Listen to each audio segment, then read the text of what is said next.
Hey everyone, it's Diego Viteri. Welcome to a new video of Viteri Boxing. Today I'll show you the 4 purposes of the frames.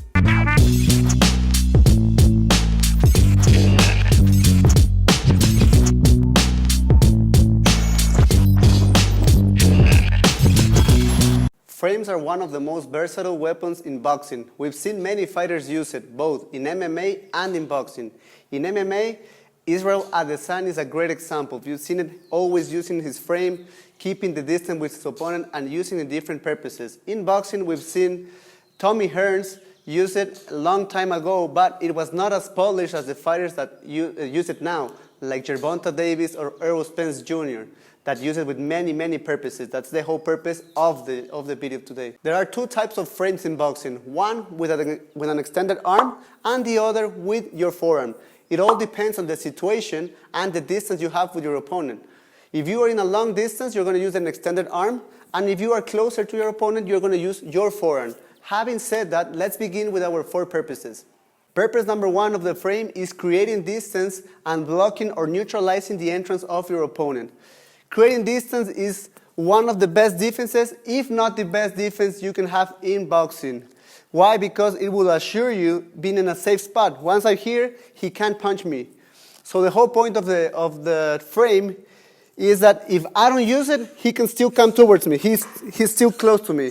So what I'm going to use is the frame, and it will assure me that he will keep the distance. So the whole point of the frame is to create that distance, but also block his entrance. One of the best examples of this is Errol Spence Jr. when he fought Mikey Garcia. If you see, he always goes back, he moves back, and he uses the frame and keeps him offshore. He keeps him away, he keeps him with a distance and block all of the entrances. Another boxer that uses really good is Tyson Fury. He used it with Deontay Wilder, and he could neutralize all of his attacks. All his power attacks were neutralized only by using his frame. So I will always recommend you to use frames. But there's one point you will need to remember, and that's that the frame has to be connected with your footwork. You can't do it just using the arm. You have to always be using the footwork, moving back. So to have the correct way of doing it is using the frame, but also moving backwards with using the footwork. Purpose number 2 is preventing a counter from your opponent. And this is one of the best tricks, because you will never miss a punch if you know how to use it correctly. Normally, when you throw a punch, and if your opponent, if he slips and you miss, you will have to bring it back to your guard. That's normally what happens. But if you throw a punch and you miss it because he slips, you will not bring it back. You will keep it there, transform your arm to a frame, and you will manipulate his balance and pin him down so he can't counter. So whenever he slips this way, he will try to come back with a counter. So when he slips, you will keep your arm towards his head, and he can't come towards you with a counter. That's what Gervonta Davis uses a lot. When he throws his hooks, he doesn't come back. He goes with his hooks, and then he uses his forearm as frames to keep punching his opponent. And Tommy Hearns was also known for this, using the extended arm. Whenever he threw his any straight punch and they missed, he used it to manipulate their head, to keep them there, and neutralize all of their counters. The third purpose of a frame is to manipulate your opponent's guard and balance. Normally, I will suggest you to find a position first and then punch your opponent. But if you use a frame and take your opponent off the position, you don't need to find a position, because he's already out of his position. You push him a little bit, not too much because it's illegal, but you use your frame, you put it on his guard, he's going to break his balance, you're going to break his balance, and that will give you a space to punch and then connect another punch. So it's perfect. You can see it perfectly with Andre Ward. Andre Ward uses it a lot when he's fighting.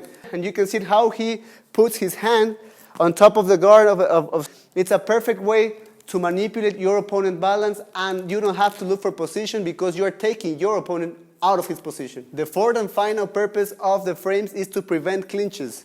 One of the worst case scenarios you can have is that whenever you are closing the distance, it's a lot of work. You have to use a lot of head movement, your jab, maybe provoke an attack, and then close the distance. And once you're here, the worst thing that can happen to you is that they hack you, they clinch you. Once they clinch you, they killed all your work, and you will have to go back again to your distance. So you have to prevent that clinch. In order to prevent that clinch, whenever they pull you, you will use your forearm, your hips back, and they can never clinch you. To prevent the clinches, use your forearm.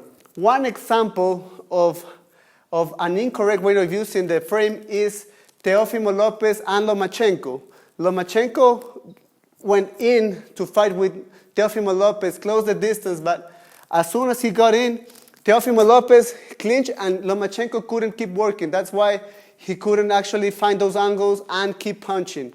And a correct way of using it is Gervonta Davis. Whenever he's punching his opponent, he's almost knocking his opponent out, they try always to clinch him. He prevents the clinches and keep punching his opponent. So use your forearm in order to prevent clinches because it's really important.